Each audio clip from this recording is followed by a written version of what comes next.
जय हिंद साथियों। अगर आप इस बार आर्मी बनना चाहते हैं तो इस टोटल 50 क्वेश्चन में से आज कम से कम 40 क्वेश्चन आपको करने हैं। कम से कम 40 क्वेश्चन, और 40 क्वेश्चन से जितना ऊपर जाता है समझ लीजिए आपका लेवल आपके एग्ज़ाम के लिए ठीक है। तो एक एक क्वेश्चन को यहाँ पर लगा कर देखिएगा और एक सेकेंड में क्लास को मिस नहीं करना है आज, क्योंकि मैं हर एक क्वेश्चन जो लाया हूँ आपके एग्ज़ाम से रिलेटेड ही क्वेश्चन लाया हूँ। तो चलिए स्टार्ट करते हैं आज के पहले क्वेश्चन से। तो पहला क्वेश्चन आज का है, संयुक्त राष्ट्र सुरक्षा परिषद के अस्थायी सदस्यों का कार्यकाल कितने वर्षों का होता है। यानी कि जो अस्थायी सदस्य होते हैं, यानी कि नॉन परमानेंट मेंबर होते हैं सिक्योरिटी काउंसिल का, वो कितने वर्षों के लिए चुने जाते हैं। तो इनका आंसर ऑप्शन नंबर बी में दिया गया है, 2 वर्ष दिया गया है। अगर आपका आंसर यहाँ पर 2 वर्ष है तो बिल्कुल आपका आंसर यहाँ पर करेक्ट है। अब देखिए यहाँ पर हमारे जो सिक्योरिटी काउंसिल है, यानी कि यूनाइटेड नेशन का सिक्योरिटी काउंसिल यानी कि सुरक्षा परिषद जो है, उसमें टोटल 15 सदस्य होते हैं। कितने होते हैं? 15 सदस्य होते हैं। ठीक है, जिसमें से कि क्या होता है, 5 क्या होता है, परमानेंट होता है, मैं यहाँ लिख देता हूँ यहाँ पर, और 10 क्या होता है आपका नॉन परमानेंट होता है। क्या होता है? नॉन परमानेंट होता है। देखिए नॉन परमानेंट जो होता है वो क्या होता है, 2 वर्ष के लिए ये यूनाइटेड नेशन सिक्योरिटी काउंसिल में जो एक महासभा होता है, जनरल असेंबली होता है, उनके द्वारा चुना जाता है। ठीक है, और 5 क्या होता है, परमानेंट सदस्य होते हैं। तो 5 परमानेंट सदस्य कौन कौन से हैं ये भी आपको पता होना चाहिए। ये पहला जो है आपका चाइना है, ठीक है, रसिया है, ठीक है, फ्रांस है, यूएसए है और यूके है, यानी कि यूनाइटेड किंगडम है। ठीक है, ये आप याद कर लीजिएगा। ठीक है, ये आपके लिए बहुत ज़्यादा इंपॉर्टेंट पॉइंट है। अगले क्वेश्चन में है कि भारत में दीन इलाही का धर्म की शुरुआत किस शासक ने किया था। दीन इलाही जो है किसके द्वारा शुरू किया गया था और ये कब शुरू किया गया था। तो ये आपका आंसर इसमें हो जाता है ऑप्शन नंबर सी, अकबर के द्वारा ये शुरू किया गया था। हालांकि ये बाद में जाकर नहीं चला ये। ठीक है, दीन इलाही क्या था? तो दीन इलाही था आपका ऐसा धर्म था जो सभी धर्म के लिए एक क्या था, स्वीकार्य होना चाहिए था, यानी कि सब लोग इसको मान सकते थे।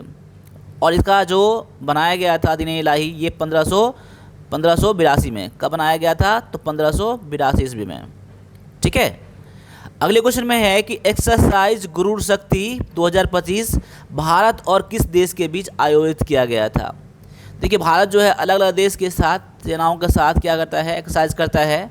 उनमें एक क्या है, गरुड़ शक्ति है। क्या है? गरुड़ा शक्ति।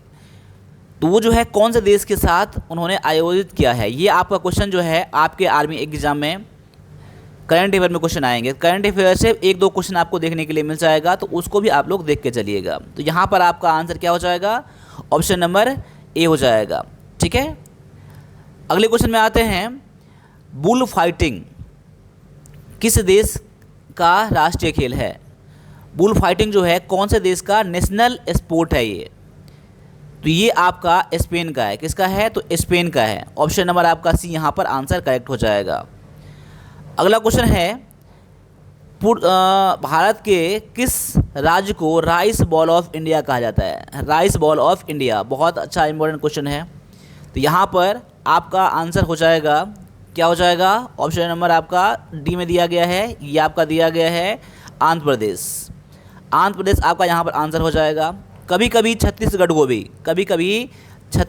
भी क्या कहा जाता है, राइस बॉल ऑफ इंडिया कहा जाता है। लेकिन ये आंध्र प्रदेश ही आप आंसर करिएगा, और आंध्र प्रदेश नहीं रहे बाई चांस आपका, तो वहाँ पर छत्तीसगढ़ आंसर करिएगा। ठीक है, ऑप्शन नंबर आपका डी यहाँ पर आंसर हो जाता है। अगले क्वेश्चन में है कि डेनमार्क की राजधानी क्या है। देखिए यहाँ पर जितने भी कैपिटल हैं, ठीक है, कंट्री हैं, उसको आप लोग याद कर लीजिएगा। ठीक है, आप एग्जाम में एक क्वेश्चन देखने के लिए मिलेगा आपको, ठीक है ना, कंट्री और कैपिटल से। ठीक है, और इससे ज़्यादा करना है तो उसका जो प्रेसिडेंट है या पीएम है, ठीक है, उसको भी आप लोग एक बार देख लीजिएगा। ये क्वेश्चन भी आते हैं, और उसका जो करेंसी है वो भी देख लीजिएगा। ठीक है, करेंसी और कैपिटल तो आपको देखना ही है। तो यहाँ पर देखिए डेनमार्क का जो कैपिटल है ये आपका कोपेनहेगन है। क्या है? कोपेनहेगन। ऑप्शन नंबर आपका सी यहाँ पर आंसर हो जाएगा। ठीक है, और यहाँ पर ओस्लो किसका है? तो ओस्लो जो है आपका नॉर्वे का है। किसका है? तो नॉर्वे का कैपिटल है। और हेलसिंकी किसका है? तो हेलसिंकी जो है फिनलैंड का कैपिटल है। और स्टॉकहोम किसका है? तो स्कॉट होम जो है ये आपका स्वीडन का है। किसका है? स्वीडन का है। याद कर लीजिएगा सभी लोग, ठीक है ना। अगले क्वेश्चन में है कि भारतीय संविधान के किस अनुसूची में भाषाओं का मान्यता दिया गया है, यानी भाषा से संबंधित जो है वो कौन सा अनुच्छेद है, अनुच्छेद नहीं अनुसूची है, ठीक है। यहाँ पर अपना आंसर ठीक से करिएगा, यहाँ पर ये सब क्वेश्चन आप एग्जाम में आते हैं, ठीक है। अगला क्वेश्चन आपका है ऑप्शन नंबर सी, यहाँ पर है कि 8वीं सूची में दिया गया है और इसमें कितने टोटल 22 भाषा दिया गया है, 22 भाषाओं को मान्यता प्राप्त है। पहले कितना था? 14 था, ठीक है, लेकिन अब इसमें 22 भाषा दिया गया है, ठीक है। 22 भाषा आप लोग याद कर लीजिएगा। आगे दिया गया है कि बुद्ध चरित ग्रंथ रचना किसने किया था, यानी कि बुद्ध चरित जो है किसके द्वारा लिखा गया है यहाँ पर। तो यहाँ पर आपका आंसर हो जाएगा ऑप्शन नंबर बी, यानी कि अश्वघोष के द्वारा दिया है। ऑप्शन नंबर आपका बी, जिन्होंने आंसर किया है, आपका आंसर बिल्कुल यहाँ पर करेक्ट है। अगले क्वेश्चन में है कि विश्व व्यापार संगठन का मुख्यालय कहाँ पर है। देखिए, आपके हर एक क्लास में मैं कम से कम एक क्वेश्चन जो है मैं आपको नेशनल ऑर्गेनाइजेशन से, हेडक्वार्टर से संबंधित मैं क्वेश्चन लेके आता हूँ, ठीक है। यानी कि ये क्वेश्चन जो है आपके एग्जाम में आएंगे, ठीक है ना। जितने भी आपका नेशनल ऑर्गेनाइजेशन है, ठीक है, उसका हेडक्वार्टर कहाँ पर है और उसका स्थापना कब हुआ था और ये कहाँ पर कौन से कंट्री में है, तो ये सब आपको पता होना ही चाहिए, ठीक ना। ये क्वेश्चन आपके एग्जाम में 100% एक क्वेश्चन देखने के लिए मिलेंगे ही मिलेंगे आपके स्टैटिक जीके के अंदर, आर्मी एग्जाम में। तो यहाँ पर देख लीजिए, आपका आंसर हो जाएगा ऑप्शन नंबर डी हो जाएगा, जो हो जाएगा जेनेवा जो है आपका यहाँ पर आंसर हो जाएगा। और न्यूयॉर्क में क्या है? न्यूयॉर्क जो है यूनाइटेड नेशन का हेडक्वार्टर है, ठीक है। और यहाँ पर WTO के अलावा, ठीक है, WHO का भी हेडक्वार्टर कहाँ है? तो आपका जेनेवा में ही है। इसके अलावा ILO का भी हेडक्वार्टर कहाँ पर है? तो आपका जेनेवा में ही है। ये सारा चीज़ मैंने आपको बता दिया है, ठीक है। और आप लोगों से कहना चाहता हूँ कि वीरपथ के एप्लीकेशन पर, ठीक है, वीरपथ के एप्लीकेशन पर जो टेस्ट दिया गया है ना टी आर्मी के लिए, वो सभी बच्चों के पास होना ही चाहिए टेस्ट। और सभी बच्चों से मैं कह रहा हूँ कम से कम 2 टेस्ट आप डेली लगाइए, ठीक है ना, 2 टेस्ट डेली लगाइए आप लोग, ठीक है। चलिए, अगले क्वेश्चन में है कि किस भारतीय महिला ने मिस वर्ल्ड का खिताब पहले जीता था। मिस वर्ल्ड का खिताब जो है सबसे पहले किस भारतीय महिला ने जीता था? तो यहाँ पर आपका आंसर हो जाएगा ऑप्शन नंबर सी हो जाएगा, रीता फारिया ने, ठीक है। रीता फारिया ने जीता था, लेकिन कब जीता था उन्होंने? ये 1966 में। कब? 1966 में। आप एग्जाम में इतना डीप में तो नहीं जाएगा, ठीक है, कौन सी ईस्वी में, लेकिन तभी आप लोग याद कर लीजिएगा आप लोग, ठीक है। अगर नहीं पता होगा तो बाद में रीता फारिया आप लोग याद रखिएगा, ठीक है ना, पहला मिस वर्ल्ड बनने वाली भारतीय महिला। अगले क्वेश्चन में है कि भारत में संविधान दिवस कब मनाया जाता है। देखिए, भारत का संविधान दिवस कब मनाया जाता है? तो भारत का संविधान दिवस मनाया जाता है 26 नवंबर को मनाया जाता है। और ये 26 नवंबर को क्यों मनाया जाता है? क्योंकि ये अपनाया गया था कब, ठीक है, लागू हुआ था तो 26 जनवरी 1950 को लागू हुआ था, लेकिन अपनाया कब गया था? तो 26 नवंबर 1949 को ये अपनाया गया था, ठीक है ना। तो उसी के उपलक्ष्य में हमारा कॉन्स्टिट्यूशन डे बनाया जाता है, संविधान दिवस मनाया जाता है, ठीक है। और यहाँ पर एक क्वेश्चन और है कि यूनाइटेड नेशन, ठीक है, जो डे होता है वो कब मनाया जाता है? आप लोग कमेंट में कर दीजिएगा आप लोग, ठीक है ना। उन्हीं के स्थापना दिवस को हम लोग क्या मनाते हैं? यूनाइटेड नेशन डे मनाते हैं, यानी कि संयुक्त राष्ट्र दिवस मनाते हैं, ठीक है। वो कब मनाते हैं आप लोग कमेंट में कीजिएगा। इसे पिछले वाला क्लास में मैंने बता दिया था, ठीक है। अगले क्वेश्चन में है कि ओणम त्यौहार किस भारतीय राज्य में मनाया जाता है, यानी कि ओणम जो है कौन से स्टेट में सेलिब्रेट किया जाता है।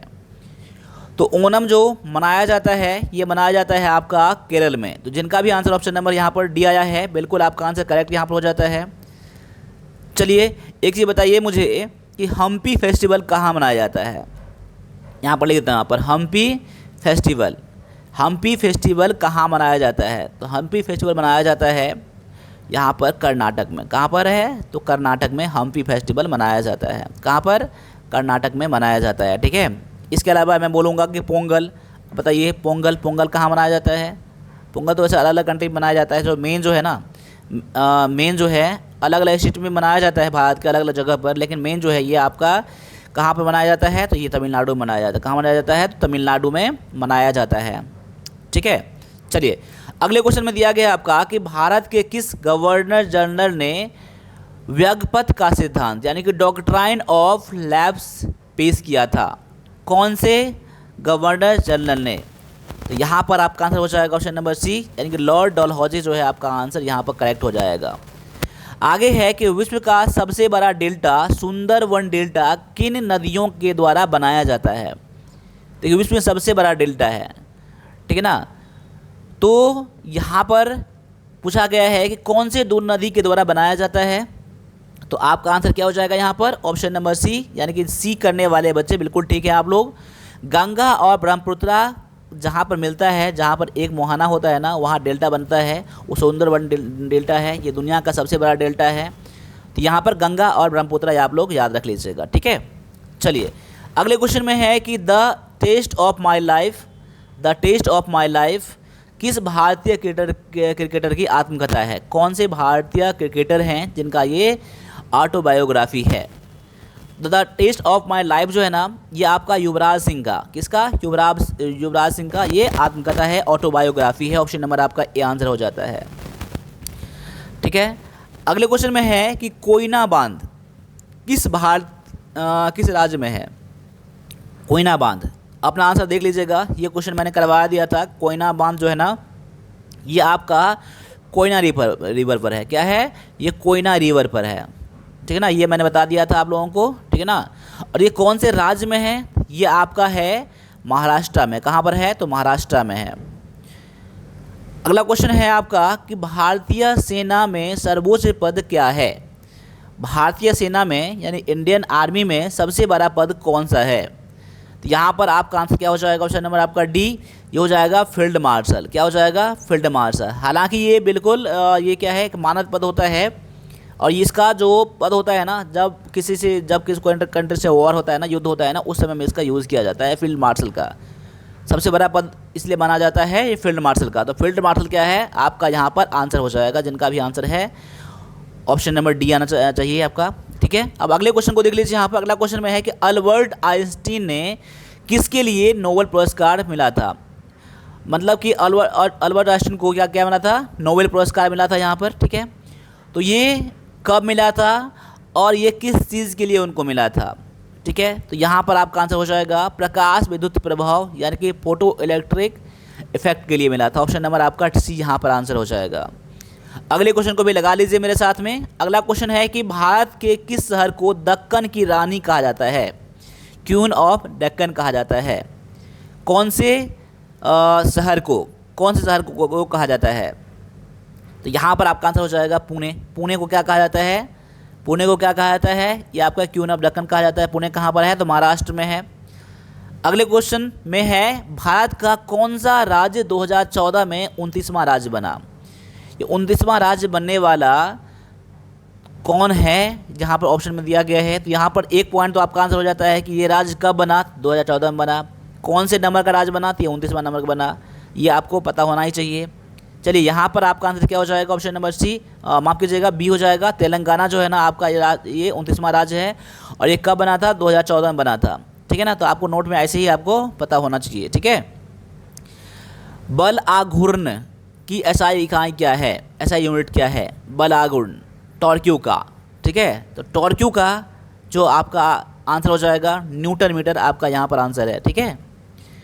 अगले क्वेश्चन में है कि नींबू के रस में पीएच मान लगभग कितना होता है? तो नींबू के रस में पीएच मान कितना होता है? तो नींबू के रस में जो पीएच मान होता है ना, ये आपका 2.2 क्या होता है? ये एवरेज होता है। क्या होता है? ये एवरेज होता है ये, ठीक है ना। अगले क्वेश्चन में है कि पौधे में जल का परिवहन के लिए कौन सा ऊतक यानी कौन सा टिश्यू जो होता है वो जिम्मेदार होता है, रिस्पॉन्सिबल होता है, ठीक है, जल के लिए यानी वाटर के लिए, ठीक है। तो यहाँ पर आपका आंसर हो जाएगा डी हो जाएगा, जाइलम आपका यहाँ पर आंसर बिल्कुल यहाँ पर करेक्ट आप आ जाएगा, जिन्होंने बच्चों आंसर किया है। ये सब बहुत ही कॉमन क्वेश्चन है जो आपके एग्जाम में आते हैं। इंद्रधनुष के मध्य में कौन सा रंग होता है, यानी कि which colour is in the middle of the rainbow. Rainbow में जनरली 7 कलर होते हैं ना, आप लोग जानते हैं आप लोग। उसके बीच में जो कलर होता है वो कौन सा कलर होता है? तो उनके बीच में कलर जो होता है ना वो होता है ग्रीन होता है। क्या होता है? ग्रीन होता है। जैसे आप लोग इसको ऐसे पता होगा आप लोगों को, VIBGOYR, ठीक है ना। यहाँ गलती मैंने कर दिया आपको, यहाँ पर आना चाहिए था वाई, यहाँ आना चाहिए था यो। विवग्योर ऐसे पढ़ते हैं हम लोग, क्या पढ़ते हैं, विवग्योर पढ़ते हैं, क्या पढ़ते हैं, विवग्योर, ऐसे ओ। चलिए इसको हम लोग क्या बोलते हैं हम लोग, वी से क्या हो जाएगा, क्या हो जाएगा, वायलेट हो जाएगा, क्या हो जाएगा, वायोलेट, ये आपका कलर आपका हो जाएगा। आई से मतलब क्या हो जाएगा, आई मतलब हो जाएगा इंडिगो हो जाएगा, क्या हो जाएगा, इंडिगो हो जाएगा, ठीक है। बी मतलब क्या हो जाएगा, ब्लू हो जाएगा। जी मतलब क्या हो जाएगा, यही आपका आंसर दिया गया था, तो ग्रीन, ग्रीन, ठीक है। इसके अलावा आपका क्या है आगे, ये आपका वाई है ना, वाई, वाई मतलब क्या, वाई मतलब क्या है, येलो हो जाएगा। और ओ मतलब क्या हो जाएगा, ऑरेंज हो जाएगा। और आर मतलब क्या हो जाएगा, आर मतलब हो जाएगा रेड हो जाएगा। तो ये आप याद कर लीजिएगा विवग्योर का, ठीक है ना। आपको क्वेश्चन ऐसे एग्जाम में आते हैं, बताइए इसमें आर का मतलब क्या है या जी का मतलब क्या है, ऐसे भी क्वेश्चन आपके एग्जाम में आते हैं, तो ये भी आपको पता होना चाहिए। अगले क्वेश्चन में है, निम्नलिखित में से कौन सा रोग प्रोटीन की कमी से होता है। तो प्रोटीन के कमी से होने वाला रोग कौन सा है, तो आपका क्वाशियोरकर है। ऑप्शन नंबर आपका डी यहाँ पर आंसर आना चाहिए। अगले क्वेश्चन में है कि हवा के बुलबुले पानी में किस लेंस की तरह व्यवहार करते हैं, ठीक है। तो ये आपका आंसर हो जाएगा ऑप्शन नंबर आपका सी हो जाएगा, जो हो जाएगा अवतल लेंस, अवतल लेंस की तरह ये कार्य करता है, ठीक है। अगले क्वेश्चन में आपका है कि सीएनजी का पूर्ण रूप क्या है, यानी सीएनजी का फुल फॉर्म क्या है। तो सीएनजी का जो फुल फॉर्म होता है, यहाँ पर आपका आंसर आना चाहिए था ऑप्शन नंबर आपका C D, compressed natural gas, क्या हो जाएगा, कॉम्प्रेस्ड नेचुरल गैस। आपका आंसर ऑप्शन नंबर ये डी में दिया गया है। अगले क्वेश्चन को भी मिला लीजिए मेरे आंसर से। यहाँ क्वेश्चन है कि मानव शरीर की सबसे छोटी अंतःस्रावी ग्रंथि कौन सी है, यानी कि which is the smallest endocrine gland in the human body, ठीक है ना। एंडोक्राइन जो ग्लैंड है, यानी कि अंतःस्रावी ग्रंथि जो है सबसे छोटा कौन सा है, ठीक है। तो यहाँ पर आपका आंसर जो हो जाएगा, ये हो जाएगा पीनियल ग्लैंड, क्या हो जाएगा, पीनियल ग्लैंड हो जाएगा। ऑप्शन नंबर आपका बी यहाँ पर आंसर है। अगले में है कि एक सामान्य व्यक्ति के लिए अस्पष्ट दृष्टि की न्यूनतम दूरी क्या है, यानी साफ साफ देख सकता है। उम्र बढ़ने के बाद, समय बढ़ने के बाद क्या होता है, धीरे धीरे ये बढ़ता जाता है, ठीक है ना। लेकिन सामान्य व्यक्ति के लिए, नॉर्मल जो पर्सन होते हैं ना, ठीक है ना, उनके लिए कितना होता है, तो उनके लिए कितना होता है, तो 25 सेंटीमीटर होता है। क्या होता है, 25 सेंटीमीटर। ये क्या होता है, अस्पष्ट, वहाँ से बिल्कुल एग्जैक्ट देख सकता है, इतना दूरी पर एग्जैक्ट वो देख सकता है। कौन सा तत्व सभी अम्लों का अनिवार्य घटक है, कौन सा तत्व जो होता है सभी अम्ल में पाया जाता है, यानी कि which element is an essential constituent of all acids. यहाँ पर आपका आंसर ऑप्शन नंबर सी माना चाहिए, यानी कि हाइड्रोजन। आपका यहाँ पर आंसर बिल्कुल करेक्ट हो जाएगा। अगले क्वेश्चन में है कि वह प्रक्रिया जिसके द्वारा पौधे अपना भोजन स्वयं बनाते हैं क्या कहलाता है। यह आपने बचपन से ही पढ़ा होगा आपने, इसे फोटोसिंथेसिस कहा जाता है, यानी कि प्रकाश संश्लेषण कहा जाता है। ऑप्शन नंबर आपका सी कहा जाता है। किस धातु को भविष्य का धातु कहा जाता है, कौन से धातु को भविष्य का धातु कहा जाता है, यानी कि मेटल ऑफ फ्यूचर कहा जाता है। यह आपका answer option number D A में है, यानी कि टाइटेनियम जो है आपका आंसर यहाँ पर करेक्ट हो जाएगा। टाइटेनियम जो है ये भविष्य का धातु कहा जाता है। ध्वनि तरंगों की गति सबसे अधिक किस में होती है, ध्वनि तरंग का जो गति होता है, ठीक है, वो किस में होता है, और इसका एसआई यूनिट क्या है, तो उसका एसआई यूनिट आपने पढ़ा होगा, डीबी होता है, डेसिबल होता है। और सबसे अधिक जो होता है वो होता है ठोस में होता है, किस में होता है, ठोस में होता है। उसके बाद किस में होता है, द्रव में होता है, उसके बाद गैस में होता है, और निर्वात में तो होता ही नहीं है। या सबसे अधिक किस में होता है, तो ठोस में होता है। डीएनए का पूर्ण रूप क्या है, डीएनए का फुल फॉर्म क्या है, तो डीएनए का जो फुल फॉर्म होता है, ऑप्शन देख लीजिएगा, इसका अजीब ही थोड़ा नाम यहाँ पर है, यहाँ पर आप लोग याद कर लीजिएगा इसको। इसे कहते हैं क्या, डीऑक्सीरिबोन्यूक्लिक एसिड कहते हैं। क्या कहते हैं, डीऑक्सीरिबोन्यूक्लिक एसिड कहते हैं। ऑप्शन नंबर आपका सी यहाँ पर आंसर है। आगे है कि कौन सा विटामिन रक्त का थक्का जमाने में मदद करता है, कौन सा विटामिन है जो रक्त का थक्का बनाने में हेल्प करता है। यह आपका आंसर ऑप्शन नंबर आपका बी में है, ये विटामिन के आपका यहाँ पर आंसर हो जाता है। अब यहाँ पर मैथ का क्वेश्चन है, तो मैथ में जहाँ भी आपको लगे सॉल्व करना है, आपको वहाँ पर वीडियो को पॉज कर लेना है और अपना आंसर को सॉल्व करके मेरे आंसर से आपको मैच करना है, ठीक है। अब यहाँ पर क्वेश्चन देख लीजिए क्या कह रहा है यहाँ पर, ए बी सी किसी काम को क्रमशः 10, 15 और 30 दिन में कर सकते हैं। वे एक साथ काम शुरू करते हैं, लेकिन सी जो है, सी काम पूरा होने से 3 दिन पहले छोड़ देता है। सी जो है काम पूरा होने से पहले 3 दिन छोड़ देता है। काम कितने दिन में पूरा हुआ, सपोज कर लीजिए ठीक है ना, काम जो है ना x दिन में पूरा हुआ, कितना हुआ, x दिन में क्या हुआ, काम पूरा हुआ, ठीक है ना, x दिन में, x डे में क्या हुआ, काम पूरा हुआ। अब x डे में काम पूरा हुआ तो x माइनस 3 डे कौन काम किया, ये काम किया, सी ने काम किया, बस इतना ही समझना आपको है। यानी टोटल काम x दिन हुआ और 3 दिन पहले काम जो छोड़ दिया था ना, यानी सी ने जितना काम x का वैल्यू निकलेगा उससे 3 दिन कम करके उतना दिन काम किया था। और आपने पढ़ा था ना, यहाँ पर कोई व्यक्ति अगर कोई 10 दिन में काम कर सकता है तो उसका एक दिन काम कितना होगा, एक दिन का 1/10 हो जाएगा, ठीक है ना। 2 दिन काम कितना हो जाएगा, 2/10 हो जाएगा। आपने पढ़ा था ना ऐसा चीज़, उसी के बेस पर हम लोग बनाएंगे, ठीक है ना। बाद में जिनको रेशियो का मेथड आता है वो से बना सकते हैं, जो भी तरीका पता है, ठीक है ना।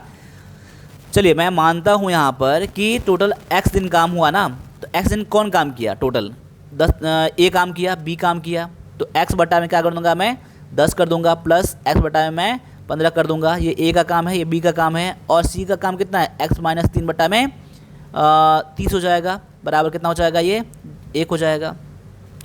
बस इतना ही समझना है आपको, बाद में तो सॉल्व भी करना है आपको यहाँ पर, ठीक है। तो यहाँ पर बोल रहा है क्या, अब देखिए यहाँ पर x बटा में 10 हमने क्यों करा, क्योंकि ये टोटल काम करता है 10 दिन में करता है a, उसका x दिन का काम, क्योंकि x दिन क्या है, x दिन पूरा दिन काम किया है ना ये, इसलिए x बटा में मैंने कर दिया है, a का b का उसे किया है, और x माइनस 3 क्यों किया, क्योंकि 3 दिन पहले काम छोड़ता है ये। अब कुछ नहीं, इसको सॉल्व कर दीजिएगा आप लोग, आपका आंसर निकल के आ जाएगा। चलिए इसको मैं सॉल्व भी करता हूँ यहाँ पर इसको, ठीक है। सॉल्व करूँगा ना तो 10, 15 और 30 का एलसीएम कितना हो जाएगा, 30 ही एलसीएम रहेगा। एलसीएम कितना रहेगा, एलसीएम आपका 30 ही रहेगा। और 30 से करूँगा, यहाँ गुना करूँगा, 10 दिया 30, तो ऊपर में हो जाएगा 3x, प्लस में 15 दूना में 30, 2x, ये 30 से कम 3, यहाँ प्लस में x माइनस 3 ही रहेगा, बराबर में 1/1 कर दीजिए, क्रॉस मल्टीप्लिकेशन कर दीजिए। अब गुना करेंगे ना, 30 को गुना करेंगे 1 से तो एक 30 ही रहेगा, और 1 गुना करेंगे इतना से इतना ही रहेगा, यानी ऊपर वाला तीनों जोड़ देंगे हम लोग, 3, 2, 5, 1, 6, यानी कि 6x माइनस 3 बराबर कितना हो जाएगा, 33 हो जाएगा, ठीक है। यानी कह सकता हूँ यहाँ पर कि अब 6x बराबर कितना हो जाएगा, 33 प्लस में 3 हो जाएगा। प्लस कहाँ से आ गया, इसको मैंने इस तरफ कर दिया था, माइनस में तो प्लस में आ जाएगा, यानी 6x बराबर कितना हो जाएगा, ये आपका 30 है, दिया गया ना, ये 30 दिया गया, ये आपका 30 दिया गया, ठीक है ना, 30 दिया गया है आपका, ये 30 दिया गया, ठीक है ना। यहाँ हो जाएगा 33, यानी x बराबर कितना हो जाएगा, 33 बटा में 6, 56 30, 56 5.5 हो जाएगा आपका आंसर। ऑप्शन नंबर ये बी में दिया गया है, ठीक है ना। मेन आपका पॉइंट इतना था, इसको समझना था आपको, ठीक है ना। चलिए अगले क्वेश्चन में भी लगा लीजिए मेरे साथ में, और वीरपथ का एप्लीकेशन पर, ठीक है ना। टेस्ट तो दिया ही गया है टीआरबी के लिए, ठीक है ना। यहाँ पर अभी टेस्ट जो है ना, टोटल 36 टेस्ट आ गया है, टोटल कंप्लीट, ठीक है ना, 36 टेस्ट। और इसके अलावा और भी टेस्ट आएंगे, अभी आप एग्जाम तक टेस्ट आएंगे, तो अभी जाकर टेस्ट ज्वाइन कर लीजिएगा, ठीक है ना। आप लोग यहाँ पर है, यदि किसी वस्तु का विक्रय मूल्य, सेलिंग प्राइस, क्रय मूल्य यानी कि कॉस्ट प्राइस से 4/3 गुना है तो लाभ प्रतिशत कितना है। इसमें क्या करना है, देखिए यहाँ पर सेलिंग प्राइस बटा में क्या कर लीजिएगा, कॉस्ट प्राइस। अब क्या कह रहा है यहाँ पर, इसको एक बार मैं इसको था इरेज कर देता हूँ, इसको मैं फिर से बना देता हूँ इसको आपको, ठीक है ना। एक बार मैं इसको इरेज करता हूँ यहाँ पर, अच्छा सा क्वेश्चन है ये। अब यहाँ पर देख लीजिए क्या करना है आपको, यहाँ पर क्या जैसे बोल रहा है वैसे ही करिए आप लोग। सेलिंग प्राइस जो है ना, ये कॉस्ट प्राइस का 4/3 गुना है। अब बस कुछ नहीं करना है, सॉल्व करना है आपको। यहाँ पर सेलिंग प्राइस बटा में क्या हो जाएगा, कॉस्ट प्राइस, और ये आपका 4/3 ऐसे ही रहेगा। यानी कि आपको यहाँ पर क्या हो जाएगा, सेलिंग प्राइस 4 हो जाएगा, सेलिंग प्राइस 4 रुपया हो जाएगा, और आपको कॉस्ट प्राइस कितना हो गया, 3 रुपया हो गया, ऐसे मान लेते हैं हम लोग। तो प्रॉफिट तो आप यहाँ पर निकाल ही लेंगे। क्या निकालेंगे, प्रॉफिट कितना निकल के आ जाएगा, तो यहाँ पर प्रॉफिट निकल के 4 - 3 बजा के 1 रुपया का प्रॉफिट हो गया।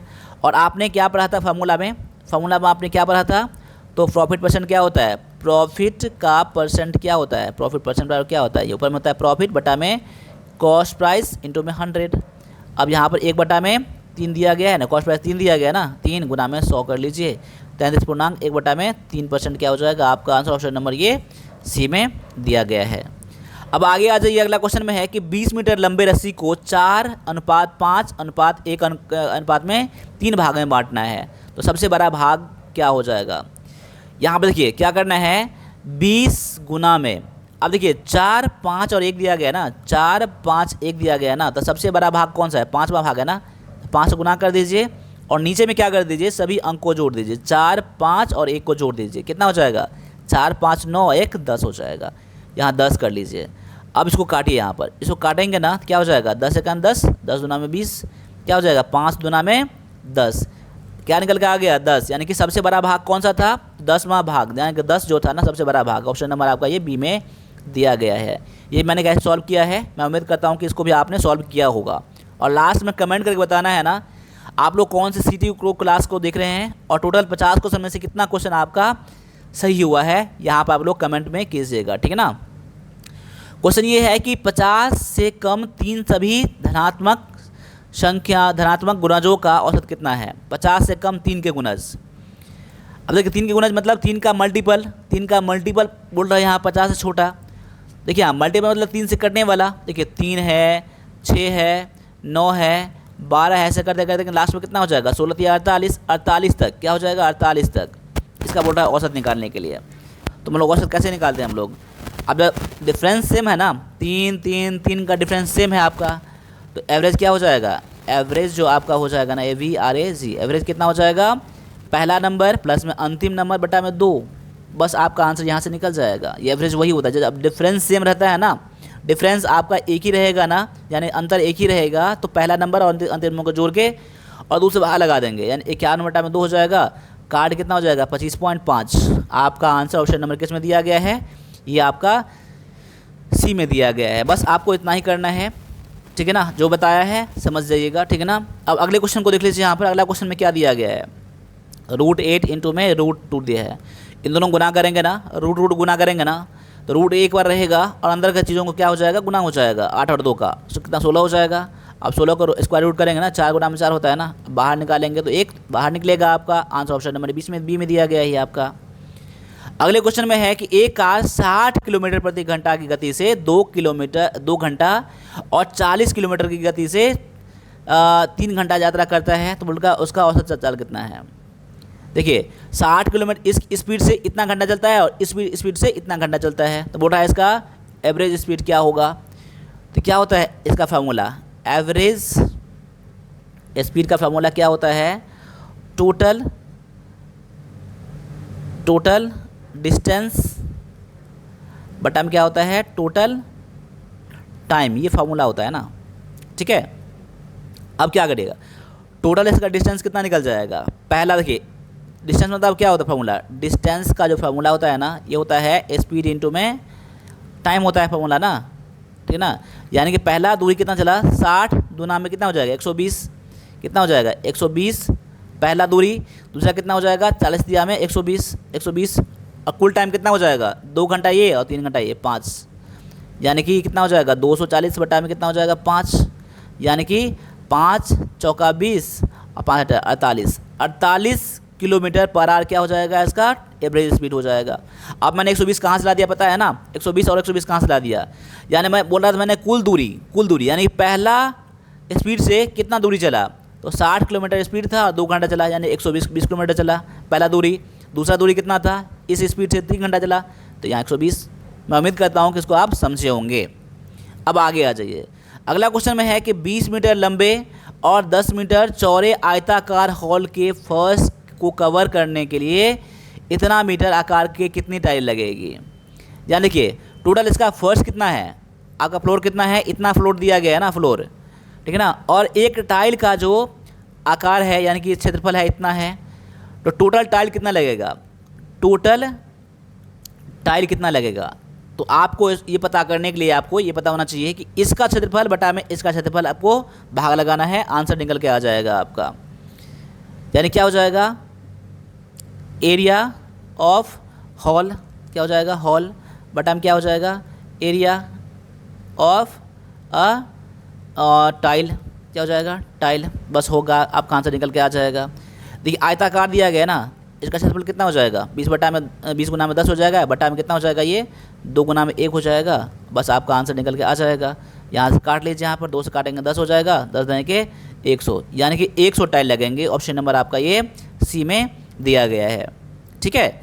अब आगे आ जाइए, अगला क्वेश्चन में क्या दिया गया देख लीजिए। यहाँ पर एलसीएम दिया गया है, इसका पता करना है और इसका एचसीएफ पता करना है। आप लोग कमेंट में आंसर कीजिएगा इसका, मैं सभी से कमेंट चाहता हूँ। क्वेश्चन भले ही आसान है लेकिन बना के आपको यहाँ पर आंसर भेजना है मुझे। ऑप्शन नंबर 43 में कौन सा आपका आंसर आएगा, ठीक है। अब यहाँ पर क्वेश्चन अगला है कि यदि ए बी बराबर में इतना है, यानी a + b बराबर में आपको 9 दिया गया है और आपको यहाँ पर दिया गया है ए बी का वैल्यू दिया गया है 20 दिया गया है, आगे पूछ रहा है कि ए स्क्वायर प्लस में बी स्क्वायर का वैल्यू क्या होगा। ठीक है, अब यहाँ पर देखिए, अब इस क्वेश्चन को या तो फॉर्मूले बना लीजिए। यहाँ पर ए प्लस बी का होल स्क्वायर फार्मूला क्या होता है, ए स्क्वायर प्लस में बी स्क्वायर बराबर में क्या प्लस में क्या होता है 2ab होता है ना। या तो इस पर बना लीजिए फॉर्मूले पर, या डायरेक्टली मन से सोचिए। इस पर बनाएंगे ना तो ए बी का स्क्वायर दिया गया आपको, ए बी का वैल्यू कितना दिया 9 दिया गया ना, तो यहाँ पर 9 का स्क्वायर कर दीजिए। यहाँ पर बराबर में कितना हो जाएगा इसका, तो ए बी इतना उतना ही रहेगा ये, और यहाँ 2 इंटू में यहाँ पर 20 दिया गया ना, इसका वैल्यू 20 कर दीजिए। अब इसके इससे निकल जाएगा, कैसे निकलेगा यहाँ पर देख लीजिए। यहाँ पर इसको मैं क्या करूँगा 9 स्क्वायर, तो यहाँ पर कितना हो जाएगा, यहाँ पर 9 स्क्वायर मतलब यहाँ हो जाएगा 81, आपका हो जाएगा कितना हो जाएगा 9 9 81, प्लस में प्लस नहीं यहाँ पर आ जाएगा बराबर, क्या हो जाएगा बराबर, क्या आ जाएगा बराबर, यानी ए स्क्वायर प्लस में बी स्क्वायर हो जाएगा प्लस में क्या हो जाएगा इस दुना में 40। अब इसको मैं इस तरफ करूँगा ना, यहाँ पर यहाँ क्या हो जाएगा ए स्क्वायर प्लस में बी स्क्वायर बराबर में कितना 81 माइनस में 40, यानी कि आपका 41 हो जाएगा। यानी कि ए स्क्वायर प्लस में बी स्क्वायर बराबर कितना हो जाएगा 41, आपका आंसर निकल के आ जाएगा ना। ये फार्मूले पर है, बाद में फार्मूला पर नहीं बनाएंगे ना, इसके लिए एक से मन में सोचिए आप। ऐसा 2 नंबर ढूंढिए, ऐसा 2 नंबर ढूंढिए जो जोड़ने पर कितना आ जाए, यहाँ पर 9 आ जाए या गुना करने पर 20 आ जाए। यानी कि मैं कह सकता हूँ कि 5 और 4 है, 5 और 4 का जोड़ेंगे कितना हो जाएगा, 5 4 को जोड़ेंगे तो 9 हो जाएगा, 5 4 को जोड़ेंगे 9 हो जाएगा, और 5 4 को गुना करेंगे कितना हो जाएगा यहाँ पर 20 आ जाएगा। बस 5 4 आपका निकल गया ना। अब 5 इसको मान लीजिए और 4 इसको मान लीजिए, यानी 5 का स्क्वायर करना है आपको और 4 का स्क्वायर करना है आपको, बस बन जाए 25, अच्छा चौका 16, यानी कि आपका हो जाएगा 41। आपका आंसर निकल के आ गया। ऑप्शन नंबर किस में है, ए में दिया गया है। इतना आसान है, मन ही मन सोचेंगे तो बाद बाकी फॉर्मूला तो आपके लिए है ही। ठीक है ना, समझ में आपको आया ना। यहाँ पर आपको मन ही मन सोचना है, ऐसे क्वेश्चन को कोशिश करना है कि मन ही मन सोच के बनाना है, आपका आंसर निकल जाएगा। ठीक है, अगले क्वेश्चन में आपका है कि एक समबाहु त्रिभुज का परिमाप 18 सेंटीमीटर है, उसका क्षेत्रफल कितना होगा। समबाहु त्रिभुज का परिमाप दिया गया, आपका कितना दिया गया है, परिमाप दिया गया है 18 सेंटीमीटर, उसका क्षेत्रफल कितना है। यानी कि समबाहु त्रिभुज में क्या होता है, सभी भुजा क्या होता है एक ही रहता है ना, तो उसका परिमाप दिया गया है, तो इसका 6 6 6 हो जाएगा, क्योंकि 18 बटा में आप क्या करेंगे 3 करेंगे ना त्रिभुज में, तो 6 और 6 क्या है, सभी का 6 दिया गया है ना, तो भुजा कितना निकल के आ गया आपका 6 निकल के आ गया ना, यानी साइड कितना निकल के आपको आ गया 6 सेंटीमीटर निकल के आ गया, कितना निकल गया 6 सेंटीमीटर उसका साइड। और यहाँ पर बोल रहा है उसका क्षेत्रफल कितना होगा, तो यहाँ पर देखिए इक्विलेटरल ट्रायंगल का एरिया क्या होता है, एरिया क्या होता है, तो √3 बटा में 4 इंटू में ए स्क्वायर, यानी कि साइड का स्क्वायर, यानी कि जितना भुजा रहेगा यहाँ पर √3 बटा में 4 और ए कितना दिया गया 6 दिया गया ना, तो 6 का स्क्वायर करेंगे, यानी मैं कह सकता हूँ यहाँ पर जो इसका कितना हो जाएगा √3 बटा में 4 गुना में 6 गुना में 6। अब जितना काट के आएगा ना आपका आंसर निकल के आ जाएगा। देखिए यहाँ पर काटिए, यहाँ पर 2 दुना में 4, 2 तिया 6, 2 काटूंगा 2 तिया 6, 3 तिया 9, √3 आपका आंसर निकल के आ रहा है। किस में दिया गया ये, आप ऑप्शन नंबर किस में है, सी में दिया गया है। ठीक है, इसमें मेन क्या था आपका, इसमें मेन था आपका फॉर्मूला था आपका, ठीक है ना, फॉर्मूला पता होना चाहिए आपको। ठीक है, अब यहाँ पर आगे आ जाइए, अगले क्वेश्चन में क्या दिया गया है कि 3 क्रमागत विषम संख्याओं का योग दिया गया, क्या बन दिया गया है, तो सबसे छोटी संख्या क्या है। अब 3 विषम संख्याओं का लगातार, क्रमागत मतलब क्या होता है लगातार होता है, कंसेक्यूटिव ऑड नंबर्स होता है, उसका आपका योग दिया गया है, तो उसका बोल रहा है छोटी संख्या क्या होगा। अब एक चीज़ आपको देखिए, ये समझ बनाने के लिए ना एक आपको सोचना पड़ेगा मन ही मन। मैंने क्या बताया था, 3 क्रमागत संख्याओं का योग दिया गया है, तो पहले इसका एवरेज निकाल लीजिए। क्या निकाल लीजिए, एवरेज। देखिए एवरेज नहीं पूछा जा रहा है आपको, लेकिन समझने के लिए मैंने आपको बताया है कि एवरेज कैसे निकलता है, समझ लीजिए आप। अब क्या है एवरेज, अब क्या हो जाएगा, 3 क्रमागत संख्या है ना, 3 क्रमागत संख्या है, यानी कि तीनों में डिफरेंस क्या होगा, सेम ही रहेगा। ठीक है ना, डिफरेंस क्या रहेगा, सेम ही रहेगा। और विषम संख्या में क्या होता है, ऑड नंबर में क्या होता है, 9 है, क्या हो जाए 9 के बाद 12 हो जाएगा, 9 के बाद 11 हो जाएगा, 11 के बाद 13 हो जाएगा, 15 हो जाएगा, 17 हो जाएगा। डिफरेंस 2 का ही रहता है ना सब में, तो उसका एवरेज कैसे निकालते हैं हम लोग, पहला नंबर और अंतिम नंबर को जोड़ते हैं, भाग लगाते हैं, तो जोड़ के तो यहाँ दिया ही गया 51 बटा में 3 कर दीजिए ना, 51 बटा में 3 कर दीजिए। यहाँ पर क्या निकल जाएगा आपका एवरेज, इसका एवरेज निकल के आ जाएगा यहाँ पर 17 निकल के आ जाएगा। यहाँ 17 जो है ना, यहाँ पर ना 17 क्या होता है, बीच का संख्या होता है ना, 17 उससे पहले 15, इसके बाद 19, यानी 3 संख्या क्या हो जाएगा आपका, यह निकल गया लगातार संख्या, जिसका योग कितना निकल के आ जाएगा यहाँ पर, तो 51 निकल के आ जाएगा। इसको जोड़ेंगे तो आप देख लीजिए यहाँ पर बन जाएगा आपका 51 हो रहा है यहाँ पर जोड़ने के बाद। यानी सबसे छोटा नंबर क्या हो जाएगा, तो 15 आपका क्या हो जाएगा, यहाँ पर आंसर निकल के आ जाएगा। देखिए इसको बनाने के लिए मैंने एक्स नहीं माना था, मैंने बस एवरेज से मैंने निकाल लिया कि इसका एवरेज कितना हो जाएगा। 3 संख्या का योग दिया गया है 51, इसका एवरेज निकल के आ जाएगा 17। और एवरेज क्या होता है, तो बीच का नंबर क्या होता है, एवरेज होता है। और ये तो मुझे पता था यहाँ पर कि लगातार संख्या था ना 17, उससे पहले 15 क्या हो जाएगा विषम संख्या, उसके बाद आपका हो जाएगा 19 क्या हो जाएगा विषम संख्या, लगातार था। इसे हम लोग क्या पता कर लिए, हम लोग सबसे छोटा नंबर पता कर लिए 15, आपका यहाँ पर आंसर निकल के आ गया। आप इस तरह से सोचेंगे ना तो आपका क्वेश्चन बनाने के लिए बहुत ही आसान हो जाएगा। एक्स मान बनाएंगे तो बन जाएगा, थोड़ा लेंदी होगा आपको उसमें। एक आदमी 10 रुपया में 11 सेब खरीदता है और 11 रुपया में 10 सेब बेचता है, तो उसका लाभ कितना है। क्वेश्चन को दोबारा पढ़िएगा, ठीक है ना। और ये क्वेश्चन को बनाने के लिए बहुत ही आसान तरीका मैं बताऊंगा आपको। एक्स मान के बनाएंगे ना, या फिर आप यूनिट मेथड से बनाएंगे ना, तो क्वेश्चन तो बन ही जाएगा, लेकिन उसमें टाइम ज़्यादा लगेगा आपको। इसके लिए मैं बताता हूँ एक नियम, ठीक है ना। 10 रुपया में कितना 11 सेब है, 10 रुपया में 11 सेब ऐसे कर दीजिएगा। और फिर ये आपका कॉस्ट प्राइस, यानी ये खरीदा था आपका, ठीक है ना। और यहाँ पर 11 रुपया में कितना 10 से बेच दिया। जब ऐसा दिया रहे ना तो आप क्या करिएगा पता है, इन दोनों गुना कर दीजिएगा और इन दोनों गुना कर दीजिएगा, ठीक है ना। इन दोनों गुना करके यहाँ लिखिएगा, यहाँ लिखिएगा 11 11 121, और इन दोनों गुना करेंगे कितना हो जाएगा 10 के 100। जो नीचे वाला आएगा ना वो क्या हो जाएगा कॉस्ट प्राइस, जो ऊपर वाला क्या रहेगा वो क्या हो जाएगा आपका सेलिंग प्राइस। आपका आंसर निकल के आ गया। बस इससे आप क्या निकाल लीजिए, आप लोग प्रॉफिट निकाल लीजिए। और प्रॉफिट इतना निकल के आएगा ना, उसके बाद प्रॉफिट परसेंट निकाल लीजिएगा आप लोग, प्रॉफिट परसेंट। आप लोग इसका आंसर कमेंट में कीजिएगा, क्वेश्चन आपको बन के आना चाहिए, आंसर क्या होगा। चलिए मैं इसका आंसर बता देता हूँ एक बार, आप इसका आंसर क्या है। चलिए आंसर हो सकता है किसी को ना मिले, मैं बता देता हूँ आपको। चलिए क्योंकि इसका आंसर मुझे चेक करना है मुझे। देखिए इसका कितना हो जाएगा 121 माइनस में 100 हो जाएगा, यानी 21 रुपये क्या होगा इसका, 21 रुपये प्रॉफिट हो गया ना। 21 बटा में कितना हो जाएगा कॉस्ट प्राइस 100 हो जाएगा, गुना में 100 हो जाएगा, यानी कि काट कर कितना निकल जाएगा आपका 21% आपका आ गया प्रॉफिट, आंसर निकल के आ गया। अब देखिए यहाँ पर और भी तो तरीके से बनाएंगे ना, उसमें आपको टाइम ज़्यादा लगेगा, लेकिन अभी जो मैंने बताया होने तरीका ना, ये सबसे बेस्ट तरीका है, इसका सबसे बेस्ट तरीका है। लेकिन मैंने कैसे बताया है ये आपको पता होना चाहिए। कब किसको मानेंगे प्रॉफिट, कब किसको मानेंगे आपका सेलिंग प्राइस, कब उसको मानेंगे कॉस्ट प्राइस, ठीक है ना। चलिए अगले क्वेश्चन में आपका दिया गया है यहाँ पर, यदि 2x - 3 = 7 है तो x स्क्वायर वैल्यू कितना होगा। चलिए 48 नंबर का भी आंसर कमेंट भी कीजिए आप लोग, क्लास को भी देखिए और कमेंट भी कीजिए, तो मन ही मन आपका हो जाएगा आंसर। चलिए ठीक है, अगले क्वेश्चन में दिया गया आपका इसका मान क्या होगा। 1/3 आप प्लस में 0.5 का वैल्यू कितना है। इसको तो आप ऐसे भी कर सकते हैं ना, 1/3 प्लस में 5/10 कर सकते हैं, इसको ऐसे भी कर सकते हैं आप लोग। इसको सॉल्व करके आप लोग आंसर चेक कर लीजिए इसका आंसर क्या है। चलिए मैं सॉल्व नहीं करूँगा इसको। आगे है कि 1 किलोमीटर में कितने मिलीमीटर होते हैं। चलिए इसको मैं बताऊंगा। बहुत सारे बच्चों को यहाँ पर कन्वर्ट करना आता तो है, लेकिन यहाँ पर मिलीमीटर में कितना होता है ये पता नहीं होता है। देखिए क्या होता है 1 किलोमीटर में कितना होता है 1000 मीटर होता है, 1000 मीटर होता है, ठीक है।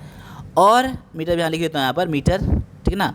और यहाँ पर 1 मीटर में कितना मिलीमीटर, 1 मीटर में 1000 मिलीलीटर होता है। क्या होता है मिलीमीटर होता है, ठीक है।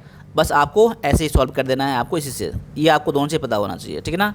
अब यहाँ पर 1 किलोमीटर है ना, 1 किलोमीटर पहले 1000 मीटर हो जाएगा, और 1000 मीटर में क्या हो जाएगा उसको 1000 से गुना करेंगे तो 1000 और गुना करेंगे, यानी इतना हो जाएगा। यानी 10 के पावर में कितना हो जाएगा 3 और 3 6 है ना, 10 के पावर में 6 जीरो है ना, आपका आंसर निकल या तो इतना हो जाएगा। इसी चीज़ को मैंने ऐसे कर दिया क्योंकि देखिए जीरो कितना है 6 जीरो है ना, तो ऊपर में 6 मैंने कर दिया, आपका आंसर निकल के आ गया यहाँ पर ऑप्शन नंबर आपका डी में।